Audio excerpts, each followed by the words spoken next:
Assalamualaikum warahmatullahi wabarakatuh. Perkenalkan, saya Sarzari Atma dari program studi Teknologi Rekayasa Internet kelas 3A, jurusan Teknologi Informasi. Di sini saya akan sedikit mempresentasikan mengenai WLAN konsep.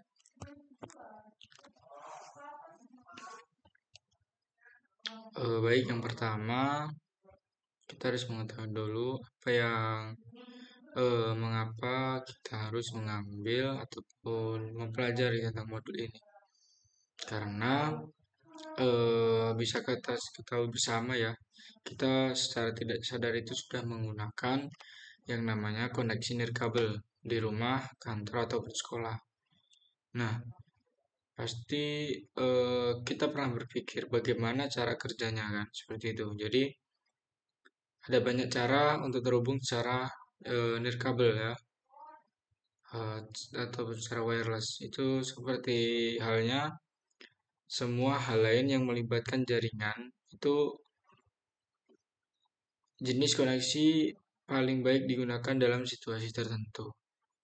Koneksi ini memerlukan perangkat tertentu dan juga rentan terhadap jenis serangan tertentu. Nah, nah pasti ada juga solusi ya, solusi untuk mengurangi serangan tersebut. Jadi di sini apa saja yang kita akan pelajari pada modul ini ya. Yang pertama, kita mempunyai tujuan untuk menjelaskan bagaimana WLAN memungkinkan konektivitas jaringan. Lalu di topik yang pertama ada Introduction to Wireless.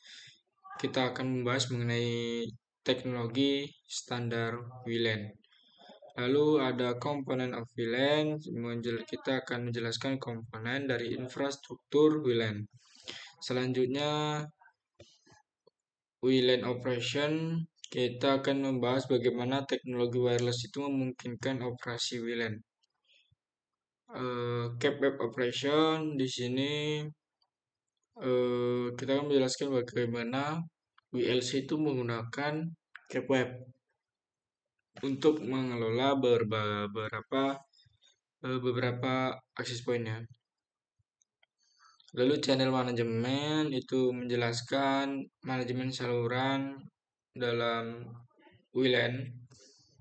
Lalu WLAN threats membahas mengenai ancaman terhadap WLAN. Yang terakhir ada Secure WLAN. Ini akan menjelaskan mekanisme keamanan dari WLAN. Selanjutnya kita masuk ke Introduction to Wireless.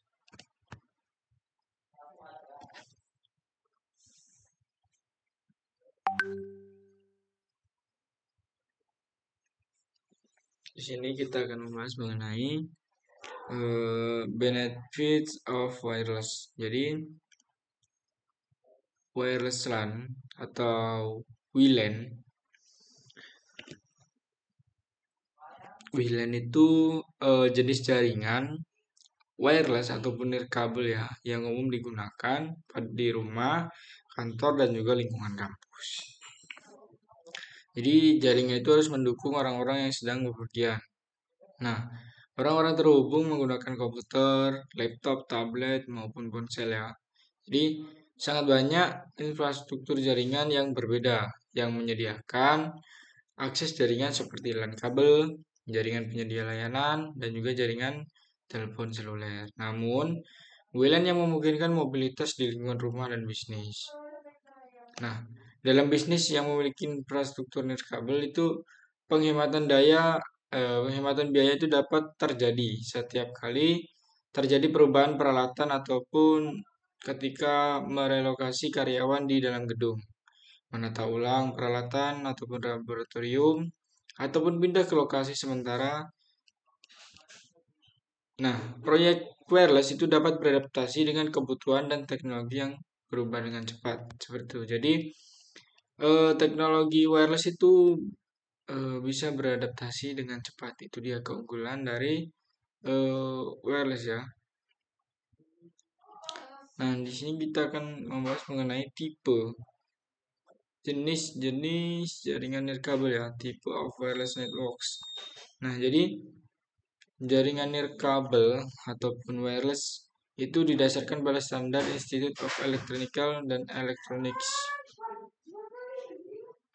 atau IEEE, dan secara umum dapat diklasifikasikan menjadi 4 jenis utama, yaitu WPAN, WLAN, WMAN, dan juga WMAN. WW1. Ada WPAN, WLAN, WMAN, dan juga W1. Nah, yang pertama ini kita akan bahas mengenai WPAN. WPAN kita kerap kali menggunakannya ya, apalagi di zaman HP itu belum terlalu canggih. Kita sering menggunakan yang namanya Bluetooth. Nah, jadi WPAN ini menggunakan pemancar berdaya rendah untuk jaringan jarak pendek. Nah, biasanya itu 20 hingga 30 kaki atau sekitar 6 hingga 9 meter. Perangkat berbasis Bluetooth dan Zigbee itu umumnya digunakan dalam WPAN. Nah, WPAN juga didasarkan pada standar 802.15 dan frekuensi radio di 2,4 GHz. Selanjutnya WLAN. Selanjutnya kita akan bahas mengenai WLAN ataupun wireless LAN. Nah, ini tentu saja kita sudah temui di zaman yang modern ini.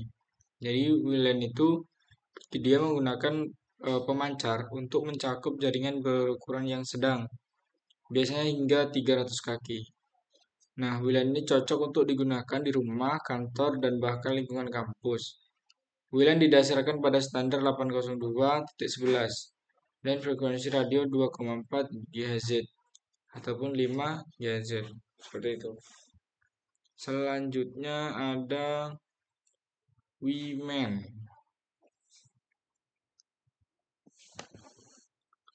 WMAN ini dia sudah menggunakan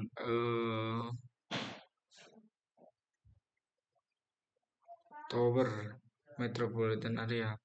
Jadi dia menggunakan sebuah pemancar untuk menyediakan layanan wireless di area yang lebih luas, seperti itu. Jadi WMAN ini cocok untuk menyediakan akses wireless ke kota metropolitan ataupun distrik tertentu, menggunakan frekuensi berliansi tertentu juga. Yang terakhir ada WMAN.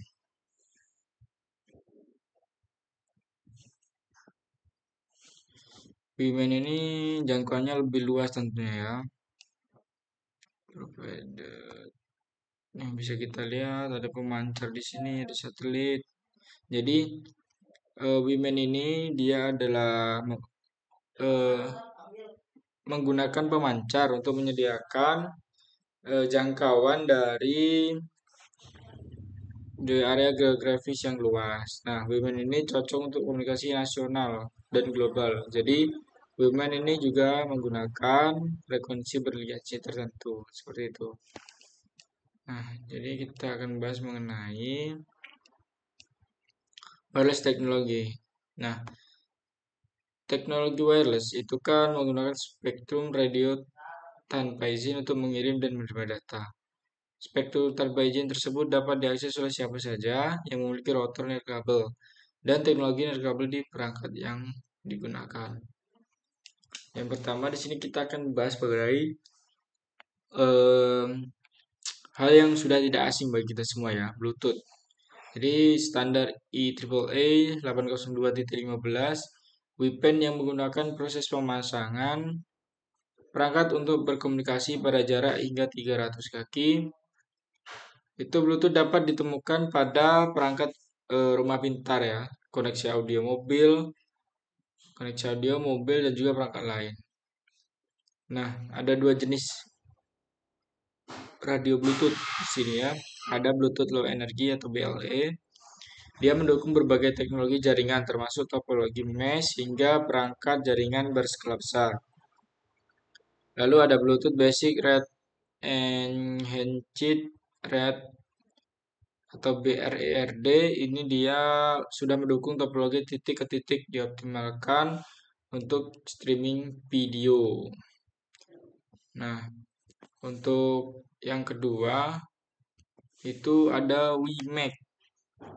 Nah, ini juga sudah tidak asing bagi kita semua ya.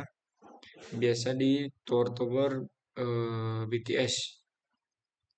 Jadi WiMac itu merupakan alternatif untuk koneksi internet kabel pita lebar yang bersaing dengan DSL dan kabel. Namun WiMac di sini ya biasanya digunakan di area yang belum terhubung di penyedia DSL dan kabel. Jadi WiMac itu merupakan standar IEEE 802.16 WiWAN yang menyediakan akses pita lebar nirkabel berkecepatan tinggi hingga 30 mil atau sekitar 50 km. Jadi WiMac itu dia beroperasi dengan cara yang sama dengan WiFi. Tetapi ada pada kecepatan yang lebih tinggi, pada jarak yang lebih jauh, eh, untuk pengguna yang lebih banyak juga ya. WiMac ini menggunakan jaringan menara WiMac yang mirip dengan menara telepon seluler. Jadi pemancar WiMac itu dan pemancar seluler itu dapat berbagi ruang pada menara yang sama. Nah, seperti ini. Oke, selanjutnya ada seluler broadband. Kita akan bahas tentang seluler broadband ataupun ini juga tidak asing juga bagi kita. Biasa di gedung-gedung ya. Jadi seluler 4 seluler 4G ataupun 5G itu jaringan seluler wireless yang utamanya digunakan oleh telepon. Tetapi dapat digunakan di mobil, tablet maupun di laptop. Nah, jaringan seluler itu adalah jaringan multi akses yang membawa komunikasi data dan suara. Situs seluler dibuat oleh menara seluler yang memancarkan sinyal di area tertentu. Jadi situs seluler itu saling terhubung membentuk jaringan seluler. Dua jenis jaringan seluler itu ada Global System for Mobile atau GSM dan juga Cloud Division Multiple Access atau CDMA. Jadi GSM sudah diakui secara internasional, sedangkan CDMA itu utamanya digunakan di AS.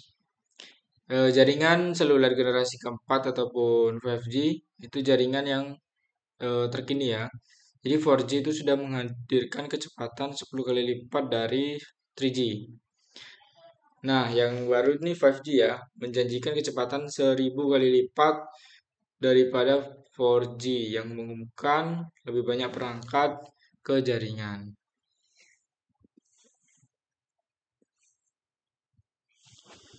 Yang terakhir ada satelit broadband. Ini eh, satelit ya, sudah tidak asing dengan kata satelit. Di satelit itu dia menyediakan akses jaringan ke lokasi terpencil melalui penggunaan parabola terarah yang disejarkan dengan satelit orbit bumi. Dia geostasioner tertentu ya.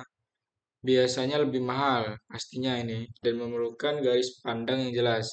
Biasanya yang digunakan oleh pemilik rumah dan bisnis di pedesaan yang belum memiliki kabel ataupun DSL ya.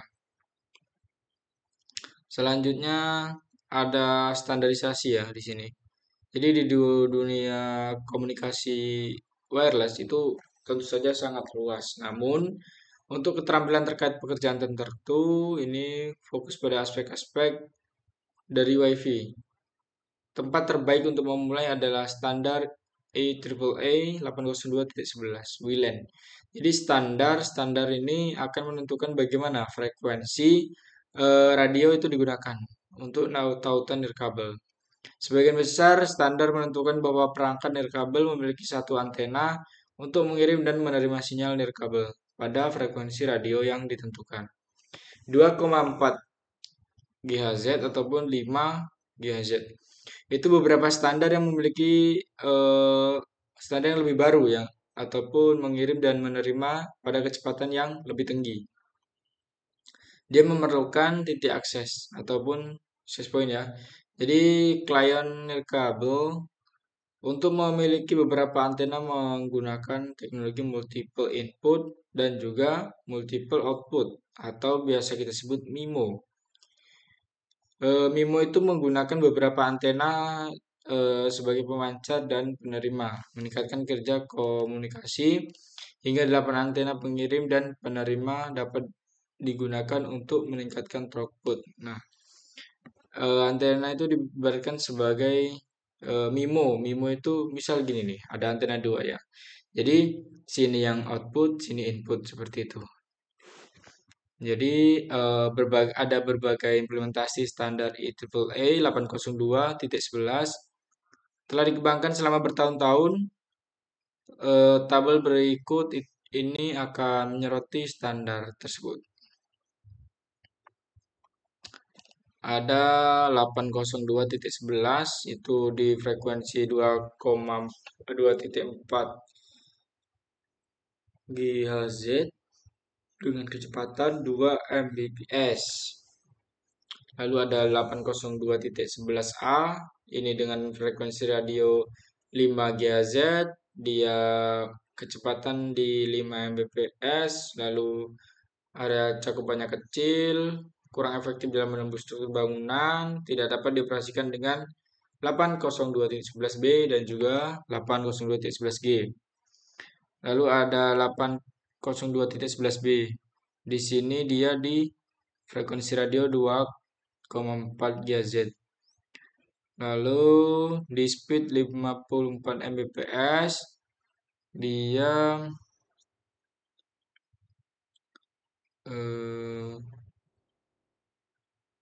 compatible ya, compatible dengan kapasitas bandwidth yang dikurangi.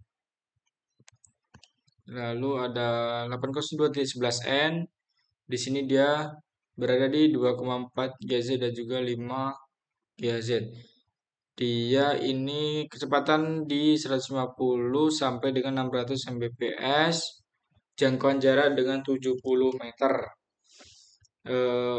AP dan klien wireless itu memerlukan beberapa antena menggunakan teknologi MIMO tadi ya.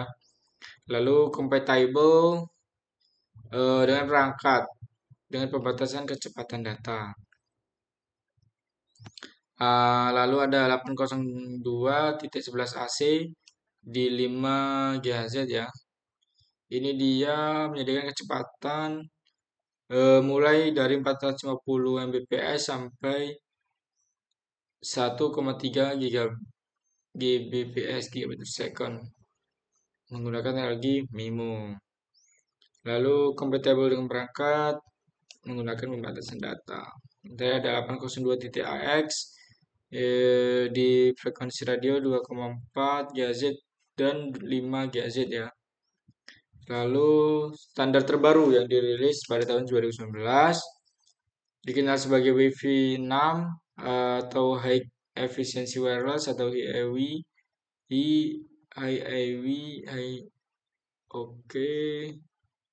HEW dan juga memberikan peningkatan efisiensi biaya, daya kecepatan tinggi yang lebih peningkatan kapasitas menangani banyak perangkat yang terhubung dan beroperasi di 2,4 dan juga 5 GHz. Akan tetapi menggunakan 1 GHz dan 7 ketika frekuensi tersebut tersedia. Cari di internet untuk WiFi generasi 6 untuk lebih lanjut ya. Oke, selanjutnya kita akan membahas mengenai frekuensi radio ataupun kita ketahui bersama semua perangkat wireless beroperasi dalam rentang gelombang radio dan dari spektrum elektromagnetik ya. Jadi jaringan WLAN itu beroperasi dalam pita frekuensi 2,4 GHz dan pita 5 GHz. Perangkat LAN wireless itu memiliki pemancar dan penerima yang disetel ke frekuensi tertentu dari rentang gelombang radio seperti ini. kita bisa melihat ya, ada pembagiannya di sini.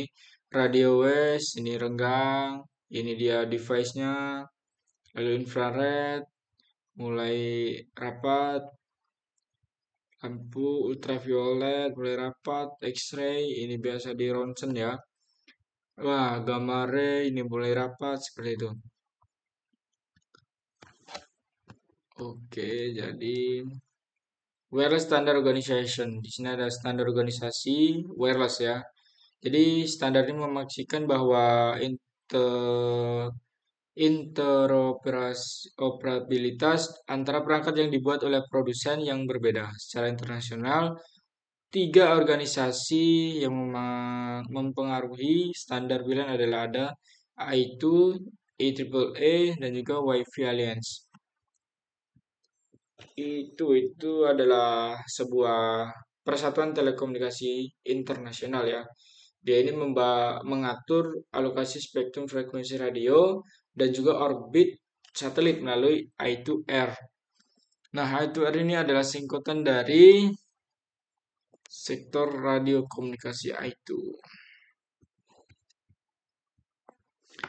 Lalu ada ini yang sudah tidak terlalu asing ya, IEEE. Jadi IEEE di sini itu dia spesifik radio frekuensi. Dia menetapkan bagaimana frekuensi radio itu dimodulasi untuk membawa informasi ya. Jadi IEEE itu mempertahankan standar untuk jaringan area lokal dan metropolitan ataupun MAN dengan keluarga standar IEEE 802 LAN ataupun MAN. Standar dominan dalam keluarga IEEE 802 adalah Ethernet 802.3 dan juga WLAN 802.11. Oke, itu tadi dari IEEE dan yang terakhir ada Wi-Fi Alliance. Wi-Fi Alliance ini itu Wi-Fi Alliance is global. Jadi ini lebih ke asosiasi perdagangan industri global yang ditujukan untuk mempromosikan pertumbuhan dan menerima WLAN. Ini sebuah asosiasi ya vendor yang bertujuan untuk meningkatkan interoperabilitas produk yang didasarkan standar 802.11 dan memverifikasi vendor untuk kesesuaian dengan norma industri dan kepatuhan tetap standar. Di sini ada sedikit question ya. Jaringan nirkabel, manakah yang biasanya menggunakan pemancar biaya rendah untuk jangkauan pendek? WIPEN ya, WIPEN, habis itu WLAN, WIMAN, dan WIWAN. Oke. Lalu jaringan nirkabel berikut manakah yang ditetapkan dalam standar IEEE 802.11 untuk frekuensi radio 2,4 GHz dan juga 5 GHz? Jawabannya itu WLAN sesuai dengan materi di atas tadi. Oke, yang ketiga berikut standar IEEE yang menggunakan pemasangan perangkat untuk komunikasi yaitu Bluetooth. Dia menggunakan 802.11 WIPEN. Selanjutnya standar 802.11 mana yang secara eksklusif menggunakan frekuensi radio 5 GHz. Ya di atas tadi ya ada 802.11a dan juga 802.11ac. Nah, di sini organisasi standar mana bertanggung jawab untuk mengalokasikan frekuensi radio yang awal tadi ya, I2R. Selanjutnya 12.2. Kita akan membahas mengenai WLAN komponen. Di sini ada video ya. Kita langsung saja ke wireless NIC.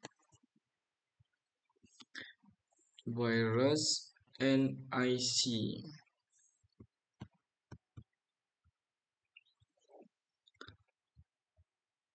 USB adapter. Nah, ini sudah tidak asing buat kita. Jadi wireless NIC. Jadi penerapan wireless memerlukan minimal 2 perangkat yang memiliki pemancar radio dan penerima radio yang disetel ke frekuensi radio yang sama. Nah, perangkat akhir dengan NIC nirkabel ataupun perangkat jaringan seperti router nirkabel ataupun IP nirkabel. Well, AP kabel ya.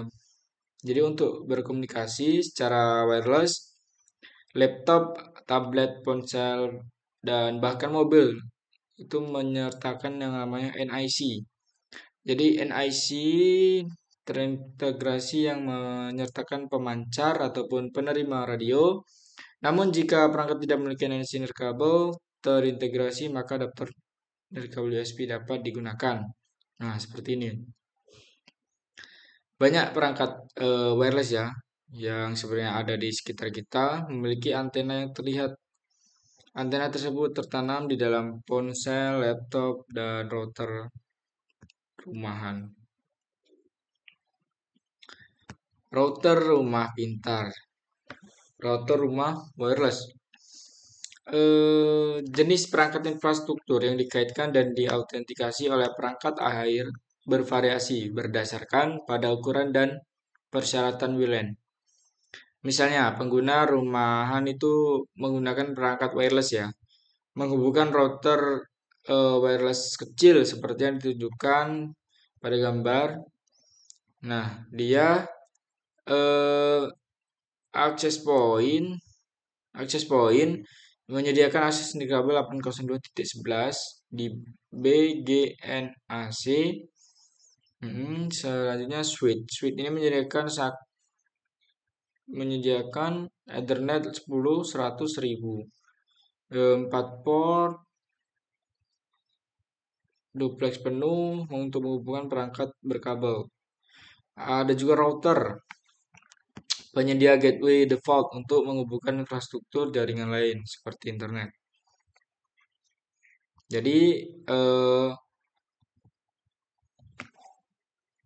wireless router itu umumnya diimplementasikan sebagai perangkat akses nirkabel untuk bisnis kecil ataupun rumah tangga ya.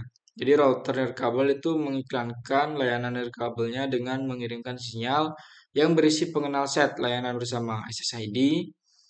Perangkat secara nirkabel menemukan SSID dan mencoba mengaitkan dan mengautentikasi dengannya untuk mengakses jaringan lokal dan internet. Jadi kebanyakan router nirkabel itu menyediakan fitur-fitur canggih seperti akses berkecepatan tinggi, dukungan untuk streaming video, pengamatan IP/6, lalu kualitas layanan. Nah, pengguna rumahan ini dapat memperluas layanan, jadi mereka dapat melakukan pemanjang jangkauan WiFi. Lalu wireless access point ini membahas mengenai extender jangkauan itu mudah diatur dan dikonfigurasi. Solusi terbaik adalah memasang access point nirkabel, access point wireless ya, untuk menyediakan akses nirkabel khusus ke perangkat pengguna. Klien nirkabel menggunakan nasi nirkabel mereka untuk menemukan access point terdekat yang mengiklankan SSID mereka. Jadi klien itu mencoba untuk berasosiasi dan mengautentikasi dengan access point.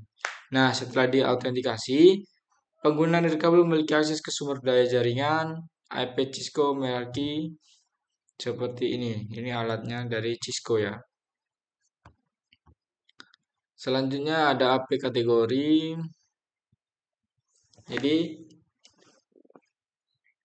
AP itu dapat dikategorikan sebagai AP otonom dan juga AP berbasis pengontrol. Nah, yang otonom, AP otonom itu yang dimaksud AP otonom itu seperti ini. Jadi perangkat mandiri yang dikonfigurasi menggunakan antarmuka, perintah ataupun GUI. AP otonom itu berguna dalam situasi di mana hanya beberapa akses point yang diperlukan di dalam sebuah organisasi. Jadi router rumah itu contoh akses point otonom karena seluruh konfigurasi IP berada di perangkat. Jika permintaan kabel meningkat, lebih banyak AP akan diperlukan. Setiap akses point akan beroperasi secara independen dari AP lain, dan setiap AP akan memerlukan konfigurasi dan manajemen manual. Nah, ini menjadi sangat merepotkan jika AP diperlukan. Intinya AP otonom ini yang asesmen cuma sedikit ya, seperti ini. Biasanya di infrastruktur rumah. Lalu ada selanjutnya control based IP atau IP pengontrol. IP pengontrol, nah ini eh, jika IP-nya sudah banyak ya, banyak dan ya kita tahu bersama jika kita satu-satu kan itu sangat merepotkan ya. Jadi memerlukan konfigurasi awal atau sering disebut lightweight AP (LIP). Nah, LAP itu menggunakan lightweight access point protocol atau LWAPP. Nah, di sini LWAPP untuk berkomunikasi dengan pengontrol WLAN atau WLC. Nah, seperti ini nih, ini WLC. Jadi eh,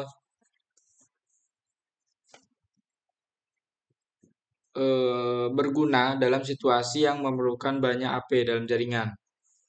Saat lebih banyak AP ditambahkan, setiap AP itu secara otomatis dikonfigurasi dan dikelola oleh WLC. Nah, seperti ini. Jadi kita bisa mengkonfigurasi lewat WLC ini. Nah, seperti itu. Jadi bisa kita lihat ya di sini bahwa WLC itu memiliki 4 port di sini. Memiliki 4 port, lalu dia terhubung ke infrastruktur switching. Ya, keempat port ini dikonfigurasi beberapa link aggregation group dan juga menggabungkannya sama seperti cara kerja header channel. Jadi LAG itu menyediakan redundansi dan penyeimbangan beban. Semua port pada switch yang terhubung WLC tidak ditrunking dan dikonfigurasi dengan Ether channel aktif. Namun, LAG tidak beroperasi persis seperti Ether channel. WLC tidak mendukung port aggregation protocol atau link aggregation control protocol. Selanjutnya, nah kita akan bahas mengenai antena wireless ya. Antena, nah yang pertama ini antena omnidirectional. Nah, di sini jangkauannya itu cuma jangkauan 360 derajat dan ideal di rumah, digunakan di rumah ya. Atau kantor terbuka, ruang konferensi dan juga area luar jaringan. Lalu selanjutnya ada directional antena. Nah, ini biasanya kita temui di luar, di eh, atas rumah ataupun samping-samping rumah yang menggunakan antena yang ya lumayan tinggi ya. Jadi antena terarah memfokuskan sinyal radio ke arah tertentu. Hal ini memperkuat sinyal ke dan dari AP ke arah yang ditunjuk antena. Hal ini memberikan kekuatan sinyal yang lebih kuat dalam satu arah dan mengurangi kekuatan sinyal di semua arah lainnya. Nah, seperti parabola ya. Kita sudah tidak asing pasti dengan yang namanya antena parabola. Nah, seperti itu contohnya. Lalu, kita akan bahas lagi mengenai MIMO. Nah, di sini pasti ada yang untuk keluar dan masuknya ya. MIMO, multiple input, multiple output. Jadi, menggunakan antena untuk meningkatkan bandwidth yang tersedia untuk jaringan nirkabel IEEE 802.11n AC dan juga AX. Hingga 8 antena pengirim dan penerima dapat digunakan meningkatkan throughput. Oke, di sini ada question ya. Benar atau salah laptop yang tidak memiliki NIC nirkabel terintegrasi hanya dapat dihubungkan ke jaringan melalui koneksi kabel? Salah ya, Kak. Jadi kesimpulannya bahwa laptop yang tidak memiliki NIC wireless terintegrasi itu dia tidak dapat dihubungkan ke jaringan meskipun dengan menggunakan kabel seperti itu. Jadi selanjutnya komponen berikut mana yang terintegrasi dalam router rumah? Ya, yang tadi ya ada access point, switch dan juga router. Nah, benar atau salah saat kita memperluas jangkauan jaringan kecil, solusi terbaik adalah menggunakan akses jangkauan. Salah ya. Manakah dari berikut yang menggunakan perangkat mandiri seperti router rumah yang mana seluruh konfigurasi WLAN berada di jaringan tersebut? AP otonom. Ini sudah controller, jadi yang pas adalah AP otonom. Antena manakah yang menyediakan jangkauan 360 derajat? Yang pertama tadi ya, yang kecil tadi, yaitu omnidirectional. Nah, seperti itu. Jadi, sekian penjelasan dari saya tadi, akan dilanjut oleh rekan-rekan saya ya. Saya akhiri. Wassalamualaikum warahmatullahi wabarakatuh. Assalamualaikum warahmatullahi wabarakatuh. Perkenalkan saya Putri, Prodi Teknologi Rekayasa Internet 3A. Di sini saya akan menjelaskan tentang WLAN Operation. Jadi pada video WLAN Operation ini, Operation WLAN yaitu Wireless Local Area Network mencakup langkah-langkah dan proses yang memungkinkan koneksi nirkabel antar perangkat ke dalam suatu jaringan yang biasanya difasilitasi oleh komponen seperti akses point, router nirkabel, dan perangkat klien. Jadi berikut ini adalah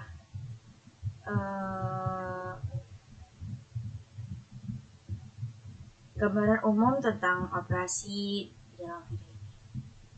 Jadi pada asosiasi ketika perangkat klien seperti laptop atau smartphone terhubung ke WLAN, perangkat tersebut pertama-tama akan memindai akses point terdekat yang menyiarkan SSID dari jaringan. Setelah menemukan akses point yang sesuai, perangkat klien yang memulai proses asosiasi yang terhubung ke jaringan. Yang kedua ada autentikasi. Sebelum mengizinkan akses ke VLAN, membutuhkan autentikasi untuk memastikan identitas perangkat klien. Beberapa metode autentikasi yang bisa digunakan antara lain open system tanpa autentikasi, web wide acquaintance/privacy, WPA dan atau WPA2 yang memberikan tingkat keamanan yang lebih tinggi. Dan yang ketiga ada transmisi data. Setelah terhubungnya perangkat klien dapat memulai mengirim dan menerima data melalui WLAN. Transmisi data dalam WLAN menggunakan gelombang radio, umumnya pada frekuensi 2,4 GHz atau 5 GHz yang memungkinkan perangkat berkomunikasi tanpa kabel fisik. Yang keempat ada roaming. Dalam jaringan yang lebih besar, perangkat klien mungkin bergerak keluar dari jangkauan satu akses point dan memasukkan ke jangkauan akses point lain. WLAN mendukung roaming dengan yang memungkinkan perangkat klien beralih ke akses point baru secara mulus tanpa memutuskan koneksi. Yang kelima ada keamanan dan enkripsi, yaitu untuk melindungi data yang dikirim melalui WLAN. Protokol enkripsi ini seperti WPA2 atau WPA3 sering digunakan. Protokol ini memastikan bahwa hanya perangkat yang berwenang yang bisa mengakses jaringan dan data tetap aman. Dan yang keenam ada manajemen interferensi. Karena WLAN menggunakan frekuensi radio, ia rentan terhadap gangguan dari perangkat dan jaringan lain. Operasi WLAN yang efektif melibatkan pengelolaan interferensi ini untuk menjaga kualitas dan kecepatan koneksi. Operasi WLAN mengandalkan kombinasi dari proses-proses ini untuk menyediakan komunikasi nirkabel yang aman dan efisien dalam suatu jaringan. Setiap tahap ini membantu dalam membangun dan mempertahankan fungsionalitas jaringan, memungkinkan pengguna untuk terhubung secara nirkabel dalam area yang ditentukan. Untuk 802.11 wireless topologi modus ini, dalam jaringan LAN nirkabel terdapat beberapa topologi jaringan yang dapat digunakan untuk mengatur koneksi antar perangkat. Standar 802.11 mengidentifikasi dua mode utama dalam topologi jaringan nirkabel, yaitu AD hoc mode dan infrastruktur mode. Selain itu, tethering juga merupakan mode yang terkadang digunakan untuk mengakses nirkabel cepat, dan penjelasannya sebagai berikut. Dalam mode AD hoc, perangkat-perangkat nirkabel berkomunikasi langsung satu sama lain tanpa melalui access point atau router. Mode ini mungkin koneksi langsung antara dua atau lebih perangkat membentuk jaringan yang disebut peer-to-peer. AD hoc cocok untuk jaringan sementara atau ketika tidak ada infrastruktur jaringan, tetap seperti saat berbagi di file antar network di area terbatas. Yang kedua ada infrastruktur mode. Mode infrastruktur menggunakan access point sebagai pusat koneksi di mana perangkat-perangkat nirkabel harus terhubung melalui access point tersebut untuk dapat berkomunikasi satu sama lain. Jadi mode ini adalah mode yang paling digunakan di jaringan WiFi seperti di rumah atau kantor karena menawarkan koneksi yang lebih stabil, jangkauan yang lebih luas, dan protokol keamanan yang lebih baik. Access point dalam mode ini juga dapat terhubung ke jaringan kabel untuk memperluas akses ke jaringan lokal dan internet. Untuk tethering adalah mode yang memungkinkan satu perangkat seperti smartphone untuk berbagi koneksi internet dengan perangkat lain melalui WiFi. Dalam mode ini, perangkat yang melakukan tethering bertindak seperti access point, menyediakan akses internet nirkabel cepat untuk perangkat lain. Tethering ini sering digunakan untuk memberikan akses internet sementara di lokal tanpa WiFi. Ketiga mode ini memberikan fleksibilitas dalam mendesain jaringan sesuai kebutuhan, baik untuk jaringan sementara atau jaringan dengan infrastruktur yang lebih lengkap dan stabil. Untuk pada BSS and ESS, dalam infrastruktur pada jaringan nirkabel terdapat dua blok pembentukan topologi utama, yaitu basis server sets dan excited server sets. Yaitu berikut penjelasannya.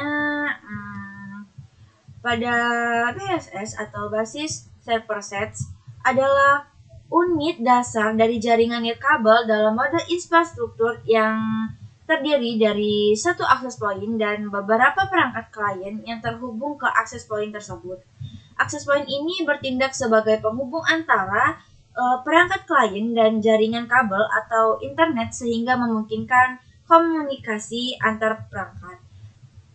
Setiap BSS memiliki pengenalan unik yang disebut dengan BSS ID yang biasanya berupa alamat MAC dari access point tersebut. BSS ini cocok untuk area terbatas seperti ruangan atau kantor kecil di mana hanya suatu access point yang dibutuhkan untuk melayani perangkat klien. Pada extended server set ini adalah gabungan dari beberapa BSS yang saling terhubung melalui jaringan kabel dan menggunakan SSID yang sama.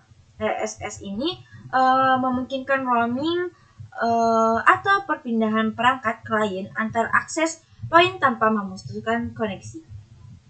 Dalam SSS ini, beberapa akses point yang bekerja bersama untuk memperluas jangkauan jaringan nirkabel sehingga pengguna dapat bergerak dari satu BSS ke BSS lain.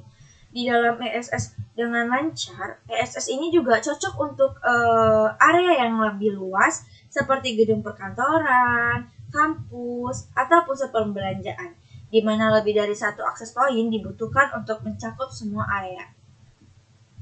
Jadi dengan menggunakan BSS dan ESS ini, mode infrastruktur memungkinkan fleksibilitas dalam membangun jaringan nirkabel yang dapat disesuaikan dengan kebutuhan ruang lingkup dan jangkauan yang diinginkan.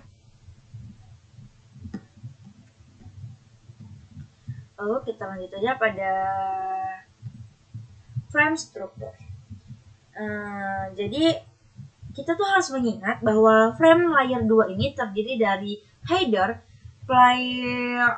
payloads, dan bagian frame checks squares from frame 802.11 ini mirip dengan format frame Ethernet, kecuali bahwa ia berisi lebih banyak kolom seperti yang ditunjukkan pada gambar ini. Semua frame nirkabel 802.11 berisi bidang-bidang berikut. Pada kontrol bingkai, ini mengidentifikasi jenis bingkai nirkabel dan berisi subbidang untuk versi protokol, jenis bingkai, jenis alamat, manajemen daya, dan pengaturan keamanan. Ini biasanya digunakan untuk menunjukkan durasi tersisa yang diperlukan untuk transmisi bingkai berikut. Pada perangkat nirkabel, pada address 1, receiver address, alamat IP, alamat MAC AP. Pada address 2, yaitu alamat MAC pengirim. Pada alamat 3, SA-DA/BSSID, yaitu alamat MAC tujuan yang dapat berupa perangkat nirkabel atau perangkat berkabel. Pada from the AP, address 1 receiver address, yaitu MAC address pengirim. Pada address 2 transmitter address, yaitu pada MAC address of the AP. Address 3 SA/DA/BSSID, yaitu MAC address of the wireless destination. Pada sequence control, yaitu ini berisi informasi untuk mengontrol urutan dan bingkai yang terfragmentasi. Pada address 4 biasanya hilang dikarenakan hanya digunakan dalam mode ad hoc. Pada payloads, yaitu payloads ini berisi data transmisi. Pada VCS ini digunakan untuk mengendalikan kesalahan lapisan 2. Lalu pada 12.3.5, yaitu CMA/CA, WLAN merupakan konfigurasi media bersama half duplex. Half duplex ini berarti hanya satu klien yang dapat mengirim atau menerima pada saat tertentu. Media bersama berarti semua klien nirkabel dapat mengirim dan menerima pada saluran radio yang sama. Hal ini dapat menimbulkan masalah karena klien nirkabel tidak dapat mendengar saat sedang mengirim, sehingga mustahil untuk mendeteksi untuk mengatasi masalah ini, WLAN menggunakan clear-sense multiple access with collision avoidance ini sebagai metode untuk menentukan bagaimana dan kapan mengirim data pada jaringan klien nirkabel melakukan hal berikut.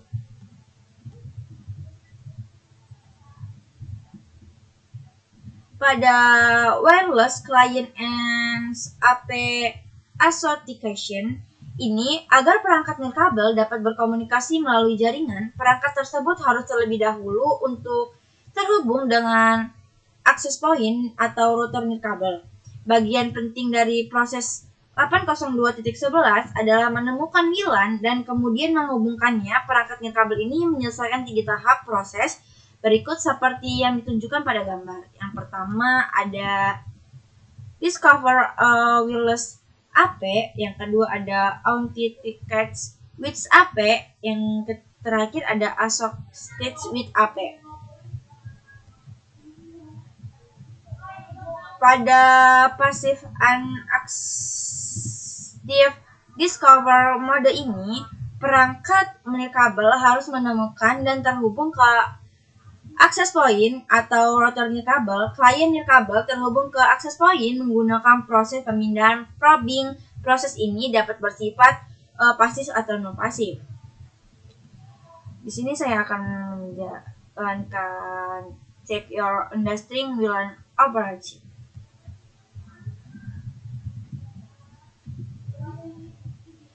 Baik, terima kasih. Assalamualaikum warahmatullahi wabarakatuh.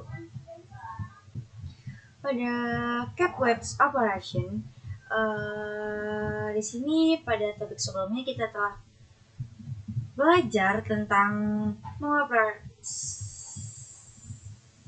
ya kan?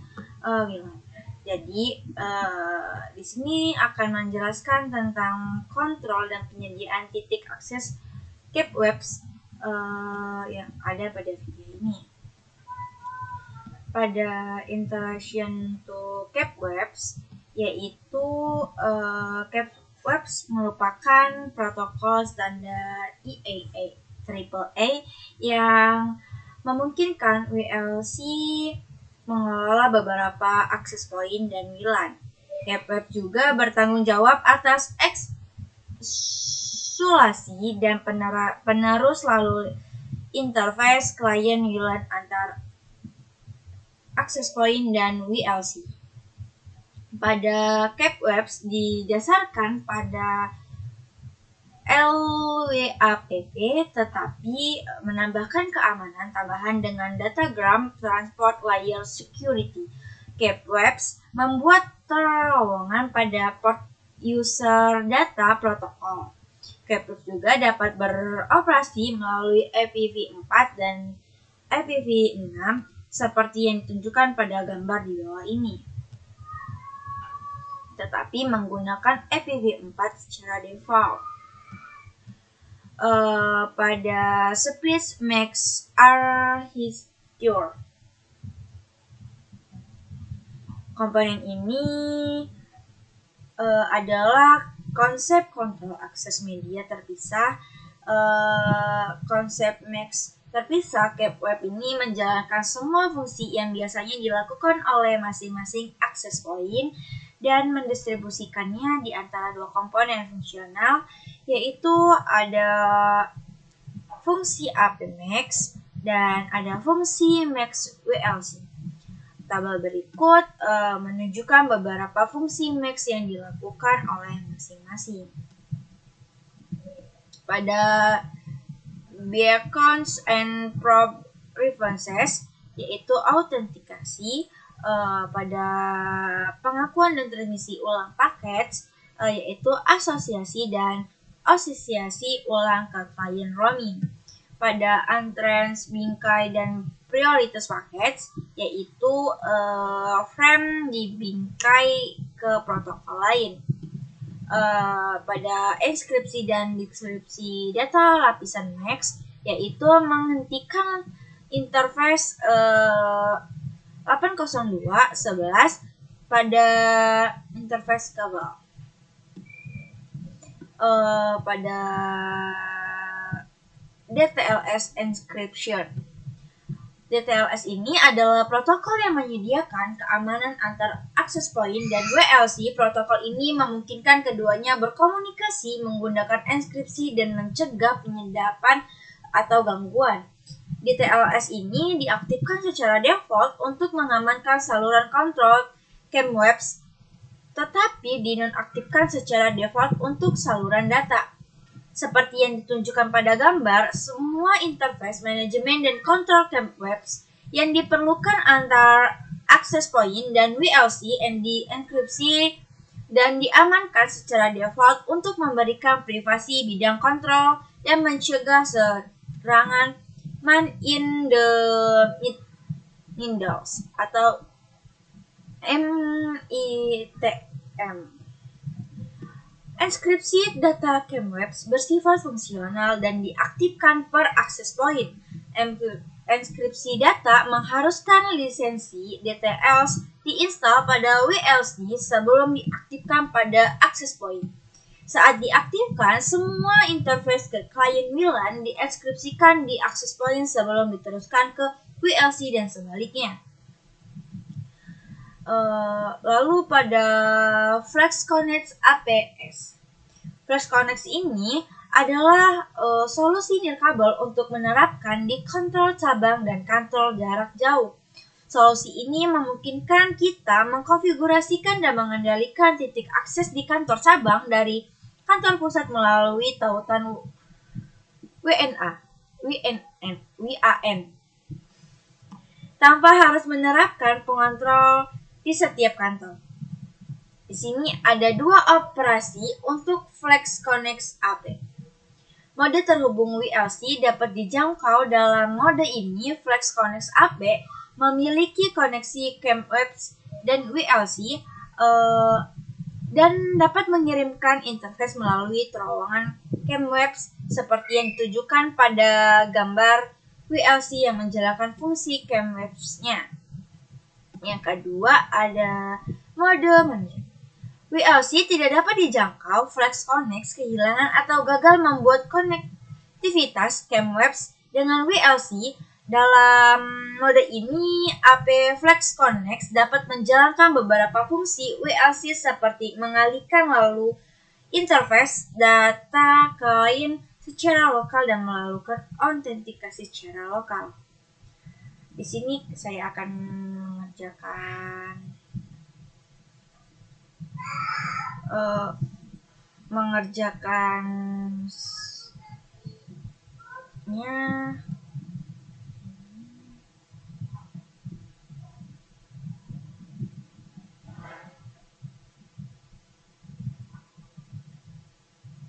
lalu pada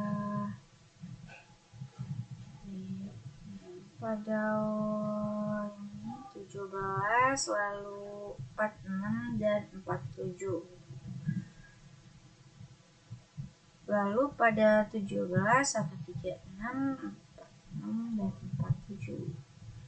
Dan yang ini ada responsif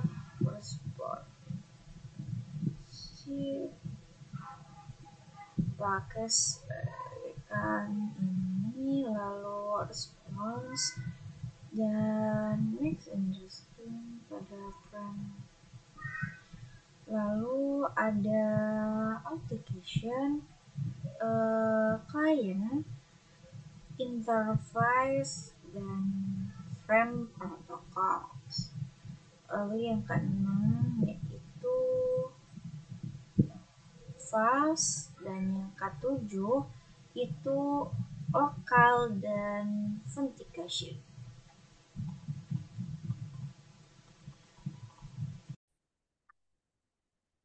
Oke, kali ini saya akan menjelaskan eh, pada bagian modul channel management, yaitu saturasi saluran frekuensi. Kita langsung saja ke 12.5.1 frekuensi channel saturation, yaitu saturasi saluran frekuensi. Wireless perangkat LAN nirkabel memiliki pemancar dan penerima yang disetel ke frekuensi gelombang radio tertentu untuk berkomunikasi. Praktikum umum adalah mengalokasikan frekuensi sebagai rentang tersebut kemudian dibagi menjadi rentan yang lebih kecil yang disebut saluran. Eh, Jika permintaan untuk saluran tertentu terlalu tinggi, saluran tersebut kemungkinan akan menjadi terlalu jenuh. Kejenuhan media nirkabel menurunkan kualitas komunikasi selama bertahun-tahun. Sejumlah teknik telah diciptakan untuk meningkatkan komunikasi nirkabel dan mengurangi kejenuhan. Teknik-teknik ini mengurangi kejenuhan saluran dengan menggunakan saluran dengan cara yang lebih efisien. Ini ada setiap teknik saturasi saluran frekuensi. Pertama ada di SSS, yaitu di Direct Sequence Split Spectrum, yaitu disebut dengan DSS. Ini adalah teknik modulasi yang dirancang untuk menyebarkan sinyal ke pita frekuensi yang lebih besar. Teknik split spectrum ini dikembangkan selama masa perang untuk mempersulit musuh dalam menyadap atau mengganggu sinyal komunikasi. Teknik ini dilakukan dengan menyebarkan sinyal ke frekuensi yang lebih luas dan secara efektif menyembunyikan puncak sinyal yang terlihat. Sini ada gambarnya. Seperti tunjukkan pada gambar, penerima dikonfigurasi dengan benar dan dapat mengembalikan modulisasi DSS dan untuk merengkoreksi sinyal asli yaitu digunakan oleh perangkat 802 11B untuk menghindari gangguan dari perangkat lain.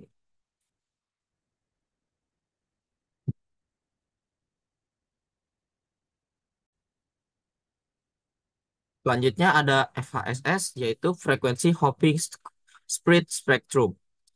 Metode ini mengandalkan metode split spectrum untuk berkomunikasi, yaitu metode ini mentransmisikan sinyal radio dengan cara mengalihkan sinyal, membawa secara cepat di antara banyak saluran frekuensi. Dengan FHSS, ngirim dan menerima harus disinkronkan untuk mengetahui saluran mana yang akan dituju. Pada gambar ini, FHSS digunakan oleh standar 802.11 asli, walkie-talkie, dan telepon nirkabel 900 M-Hazard juga menggunakan FHSS dan Bluetooth menggunakan variasi. Oke, next.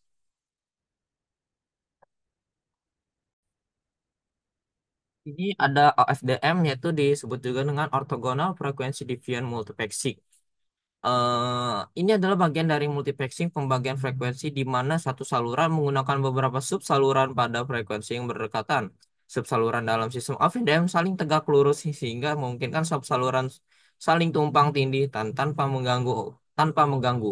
OFDM juga digunakan oleh sejumlah sistem komunikasi termasuk 802.11a slash G slash N slash EC 802.11ax yang baru saja menggunakan variasi OFDM yang disebut dengan Orthogonal Frequency Division Multi-Access OFDM-A. Next, 12.52 ada channel selection. Eh, Praktik terbaik untuk WLAN menggunakan yaitu maaf sebelumnya ada channel selection yaitu pemilihan saluran. A best varieties for VLAN requiring a multiple apps is to using overlapping channel, yaitu praktik terbaik untuk WLAN yang memerlukan beberapa API adalah menggunakan saluran yang tidak tumpang tindih. Jadi pada misalnya standar 802 ini 11 slash G 11N beroperasi dalam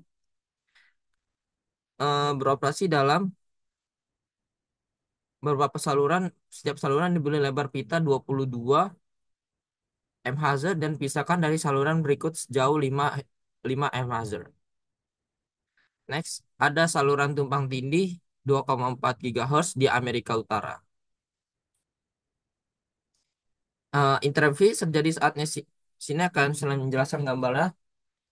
Intervensi terjadi saat sinyal tumpang tindih dengan saluran yang disediakan oleh sinyal lain yang dapat menyebabkan distorsi. Praktik terbaik untuk WLAN 2,4 GHz yang memerlukan beberapa API adalah menggunakan saluran yang tidak tumpang tindih, meskipun sebagian besar API modern akan melakukan secara otomatis. Next, saluran non tumpang tindih 2,4 GHz untuk 802.11b slash G slash M. Sini terdapat channel 1, channel 6, dan channel 11. Untuk standar 5 GHz 802.11a slash slash N and slash AC terdapat 24 saluran pita. Pita 5 GHz dibagi menjadi 3 bagian. Setiap saluran dipisahkan dari saluran berikutnya menjadi saluran sejauh 20 MHz. Gambar tersebut menunjukkan semua 24 saluran Unidas National Information Infrastructure disebut dengan UNI. Untuk pita 5 GHz meskipun terdapat sedikit tumpang tindih di bagian ekor frekuensi setiap saluran. Saluran tersebut tidak saling mengganggu. Di kabel 5 GHz dapat menyediakan transmisi data yang lebih cepat. Next, ada 5 GHz 8 saluran pertama yang tidak dapat mengganggu. Seperti halnya WLAN 2,4 GHz pilih saluran yang tidak mengganggu saat mengonfigurasi beberapa IP 5 GHz yang merupakan satu samanya seperti yang ditunjukkan pada gambar ini. Ada 5 GHz non-interfering channel for 802.11 AN SSN ACI. Next,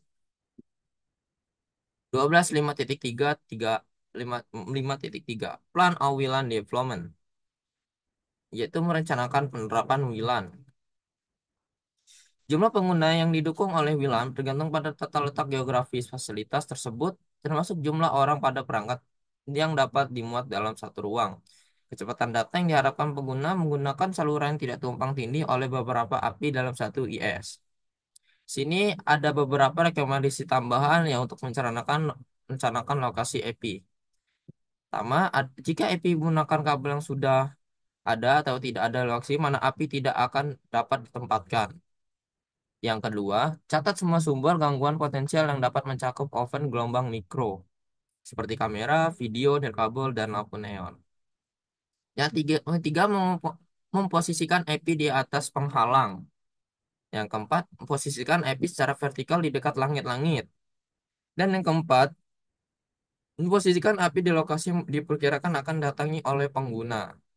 Yang kelima, jaringan IAA 802.11 telah dikonfigurasi untuk mode campuran. Klien nirkabel mungkin mengalami kecepatan yang lebih lambat dari biasanya.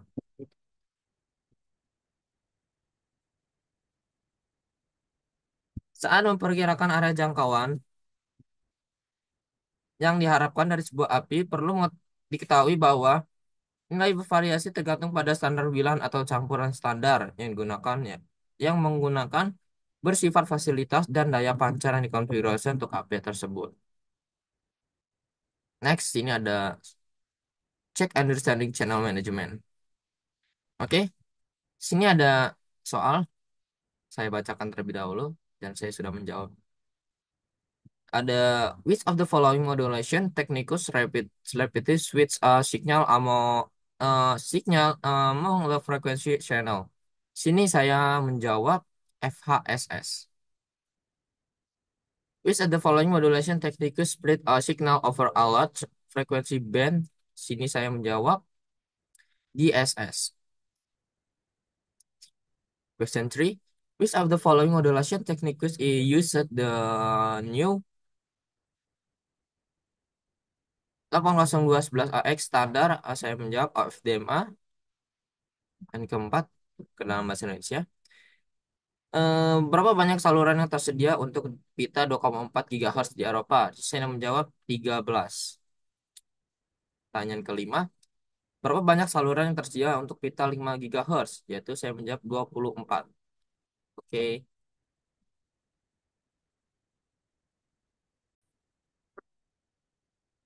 Oke, selanjutnya saya akan menjelaskan tentang modul.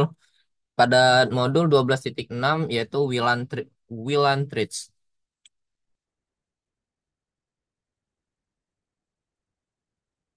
Di sini terdapat videonya. Kita next saja. Pada 12.62 ada Wireless Security Overview, yaitu meninjau keamanan nirkabel.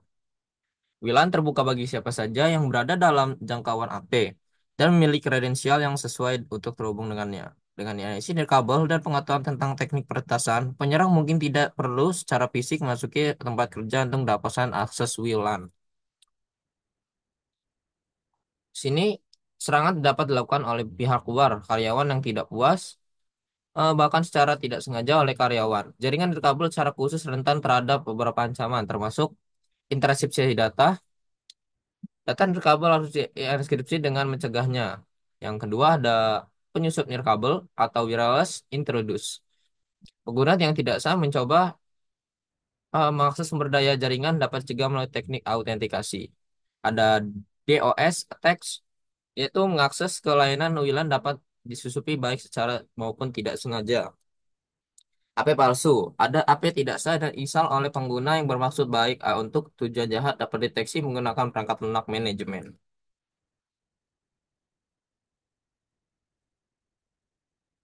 Next, ada 12.6.3 yaitu DOS attacks, yaitu serangan DDoS. Serangan DOS di kabel dapat disebabkan oleh yang pertama ada perangkat yang dikonfigurasikan dengan tidak tepat. Yang kedua ada penggunaan jahat yang sengaja mengganggu komunikasi nirkabel, yaitu eh, sasaran mereka itu mengaktifkan jaringan nirkabel dengan sepenuhnya atau sampai pada titik di mana tidak ada perangkat yang dapat mengakses media tersebut. Oke, yang tiga ada gangguan yang tidak sengaja atau disebut juga dengan essential interface. Gangguan dari perangkat nirkabel lain termasuk cover microwave, telepon, nirkabel, monitor bayi, dan lainnya. Seperti menunjukkan pada gambar ini, pita 2,4 GHz lebih rentan terhadap gangguan daripada pita 5 GHz. Next. Untuk minimaliskan risiko serangan DOS, akibat perangkat yang tidak dikonfigurasi dengan benar dan serangan berbahaya, per- perkuat semua perangkat, jaga keamanan kata sandi, buat cadangan, dan pastikan semua perubahan konfigurasi ditetapkan secara luar jam kerja. Next. Ada 12.6.4 yaitu Rojo Access Point, yaitu titik akses nakal. EP Rojo ada adalah router nirkabel yang telah terhubung oleh ke jaringan perusahaan tanpa otorisasi yang jelas dan melanggar kebijakan perusahaan. Siapapun yang memiliki akses ke tempat tersebut dapat memasang dengan sengaja tidak sengaja router kabel murah berpotensi memungkinkan akses sumber daya jaringan yang sangat aman. Untuk mencegah pemasangan Rojo, organisasi harus mengonfigurasi WLC dengan kebijakan AP jahat seperti yang ditunjukkan pada gambar ini,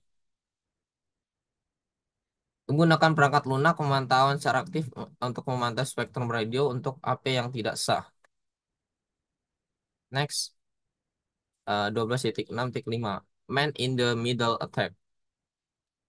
Dalam serangan Man in the Middle Attack, yaitu disebut juga MITM, peretas ditempatkan di antara dua entitas yang sah untuk membaca atau mengubah data yang dikirimkan kedua antara belah pihak.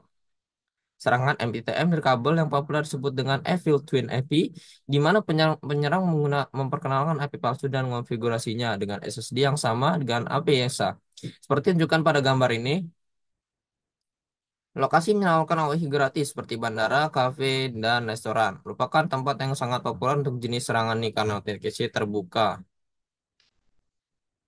Klien nirkabel mencoba terhubung ke WLAN akan melihat dua AP dengan sisi SSD yang sama dan melakukan akses nirkabel.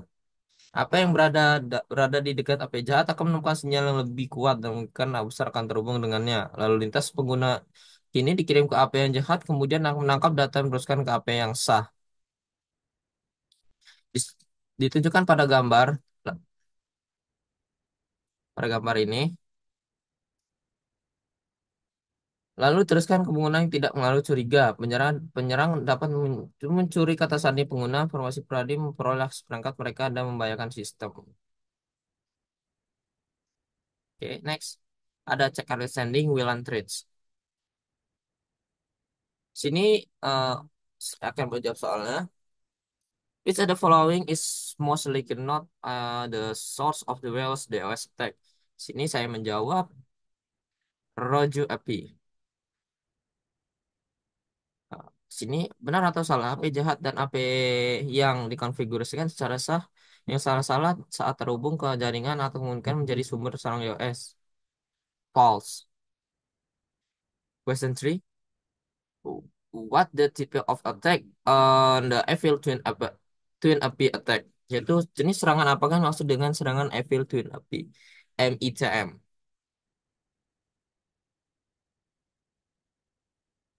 Saya, Rastioli Anggraini, akan melanjutkan presentasi pada modul 12.7.2 SSID Clocking and MAC Address Filtering.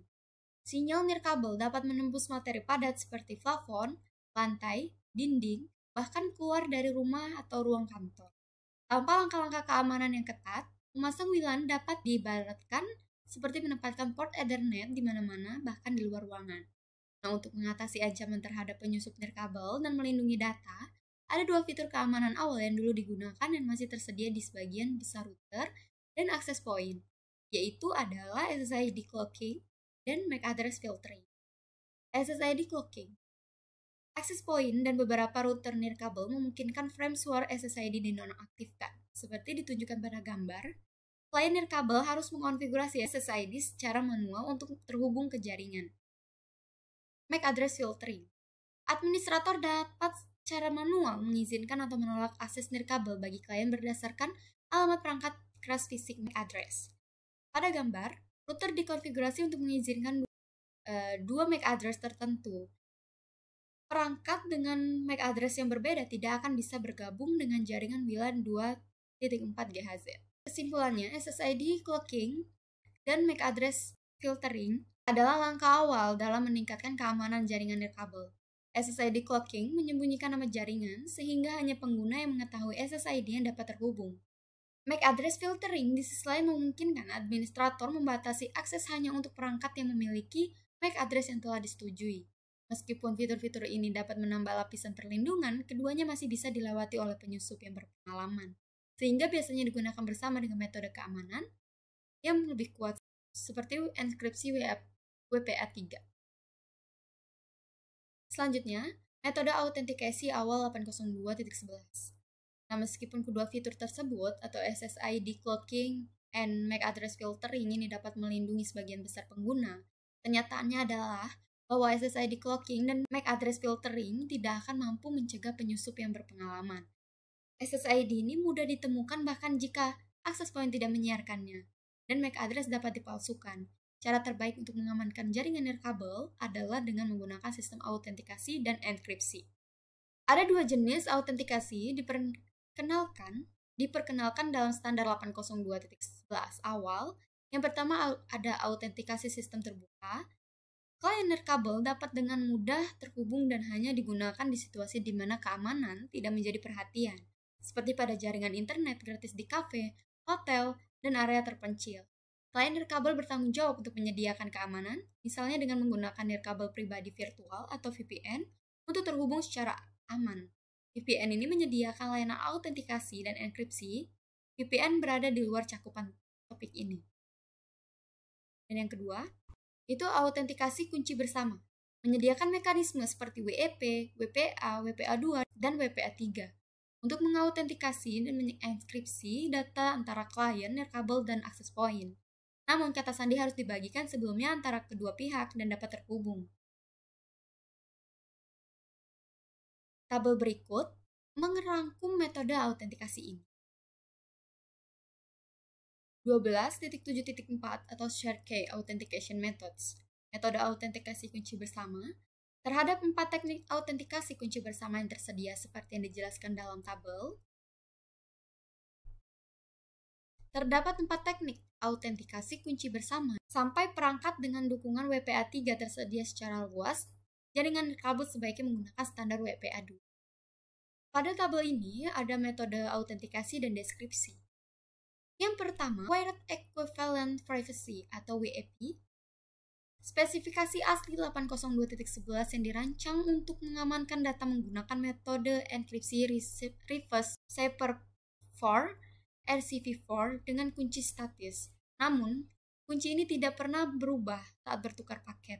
Hal ini membuatnya mudah diretas dan WHP tidak lagi direkomendasikan dan sebaiknya tidak digunakan. Dan yang kedua ada Wi-Fi Protect Access atau WPA. Standar dan Wi-Fi Alliance yang menggunakan WHP, tapi mengamankan data dengan algoritma enkripsi yang jauh lebih kuat yaitu Temporal Key Integrity Protocol atau TKIP. TKIP ini mengubah kunci untuk setiap paket membuatnya jauh lebih sulit diretas. Dan yang ketiga ada WPA2. Dan WPA2 ini adalah standar industri saat ini untuk mengamankan jaringan nirkabel. WPA2 menggunakan Advanced Encryption Standard AES untuk enkripsi. AES ini saat ini dianggap sebagai protokol enkripsi terkuat. Dan yang terakhir WPA3, ini adalah generasi terbaru dari keamanan Wi-Fi. Semua perangkat berkemampuan WPA3 menggunakan metode keamanan terbaru, meniadakan protokol lama yang sudah usang, dan mengharuskan penggunaan Protect Management Frames atau PMF. Namun perangkat dengan WPA3 belum tersedia secara luas. Selanjutnya, 12.7.5 Authentication Home User atau autentikasi pengguna di rumah. Router rumah biasanya memiliki dua pilihan autentikasi, yaitu WPA2 dan WPA, dengan WPA2 sebagai pilihan yang lebih kuat. Nah, gambar ini menunjukkan opsi untuk memilih salah satu dari dua metode autentikasi WPA2. Pada poin pertama yaitu ada personal. Dirancang untuk jaringan rumah atau kantor kecil, pengguna melakukan autentikasi menggunakan kunci yang sudah dibagikan sebelumnya, atau Preset Key atau PSK. Nah, klien nirkabel mengautentikasi dengan router nirkabel menggunakan kata sandi yang telah dibagikan sebelumnya. Tidak diperlukan server autentikasi khusus. Pada poin kedua yaitu enterprise, dirancang untuk jaringan perusahaan tetapi memerlukan server autentikasi radius, remote authentication dial-in user service. Meskipun pengaturannya lebih rumit, metode ini memberikan keamanan tambahan.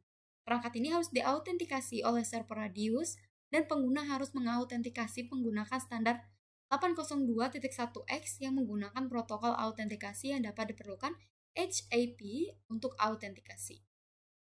12.7.6 Encryption Methods atau metode enkripsi. Enkripsi ini digunakan untuk melindungi data. Jika penyusup berhasil menangkap data terenkripsi, mereka tidak akan bisa memecahkannya dalam waktu yang wajar. Standar WPA dan WPA2 menggunakan protokol enkripsi berikut. Yang pertama, Temporal Key Integrity Protocol atau TKIP. TKIP ini adalah metode enkripsi yang digunakan oleh WPA. Protokol ini mendukung perangkat WLAN lama dengan memperbaiki kelemahan yang terkait dengan metode enkripsi WHP pada standar 802.11. TKIP ini menggunakan WHP tetapi mengenkripsi payload di layer 2 menggunakan TKIP melakukan pemeriksaan integritas pesan Message Integrity Check atau MIC pada paket terenkripsi untuk memastikan pesan tidak diubah. Dan yang kedua, Advanced Encryption Standard AES. AES ini adalah metode enkripsi yang digunakan oleh WPA2. Ini adalah metode yang lebih disukai karena jauh lebih kuat. AES ini menggunakan mode counter dengan protokol autentikasi pesan chaining block atau CCMP yang memungkinkan perangkat tujuan mendeteksi jika bit terenkripsi atau tidak terenkripsi telah diubah. Pada gambar di bawah ini, administrator sedang mengonfigurasi router nirkabel untuk menggunakan WPA2 dengan enkripsi AES pada pita 2,4 GHz. Selanjutnya 12.7.7 Authentication in the Enterprise. Dalam jaringan yang memiliki persyaratan keamanan yang lebih ketat, autentikasi atau login tambahan diperlukan untuk memberikan akses kepada klien nirkabel. Pilihan mode keamanan enterprise memerlukan server radius untuk autentikasi, otorisasi, akuntabilitas atau AAA. Pada poin pertama ada alamat IP server radius. Ini adalah alamat yang dapat dijangkau dari server radius. Poin kedua, nomor port UDP. Port UDP yang secara resmi ditetapkan adalah 1812 untuk autentikasi radius dan 1813 untuk akuntabilitas radius. Tapi juga dapat berpotensi menggunakan port UDP 1645 dan 1646 seperti yang ditunjukkan pada gambar. Yang ketiga itu ada kunci bersama. Ini digunakan untuk mengautentikasi HP atau access point dengan server radius. Nah, dalam gambar tersebut, administrator mengkonfigurasi router nirkabel dengan autentikasi WPA2 Enterprise menggunakan enkripsi AES. Alamat IPv4 server radius juga dikonfigurasi dengan kata sandi yang kuat untuk digunakan antara router nirkabel dan server radius. Kunci bersama dan proses autentikasi 802.1x ini bukanlah parameter yang harus dikonfigurasi pada klien nirkabel. Kunci ini hanya diperlukan pada HP access point untuk mengautentikasi dengan server radius. Autentikasi dan otorisasi pengguna ditangani oleh standar 802.1x yang menyediakan autentikasi pengguna akhir yang terpusat dan berbasis server. Nah, proses login 802.1x ini menggunakan AHP atau Extensible Authentication Protocol untuk berkomunikasi dengan HP dan server radius. AHP adalah kerangka kerja untuk mengautentikasi akses jaringan. HAP juga dapat menyediakan mekanisme autentikasi yang aman dan melakukan negosiasi kunci private yang aman, yang kemudian dapat digunakan untuk sesi enkripsi nirkabel menggunakan enkripsi TKIP atau AES.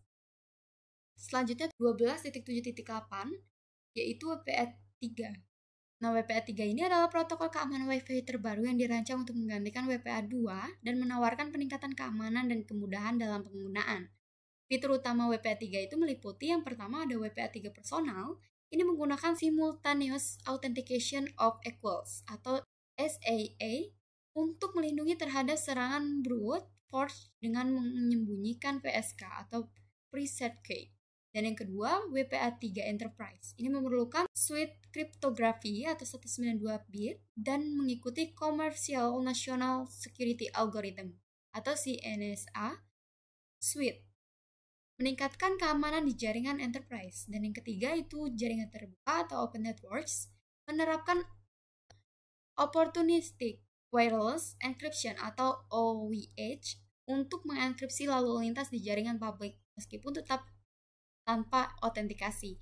Dan yang terakhir, onboarding IoT, mengganti WPS yang rentan dengan device provisioning protokol atau DPP untuk memudahkan koneksi perangkat IoT tanpa GUI, menggunakan kode QR untuk autentikasi. Jadi secara keseluruhan, WPA3 ini dirancang untuk menghadapi tantangan keamanan modern, memberikan perlindungan yang lebih baik bagi pengguna dan perangkat di jaringan kabel.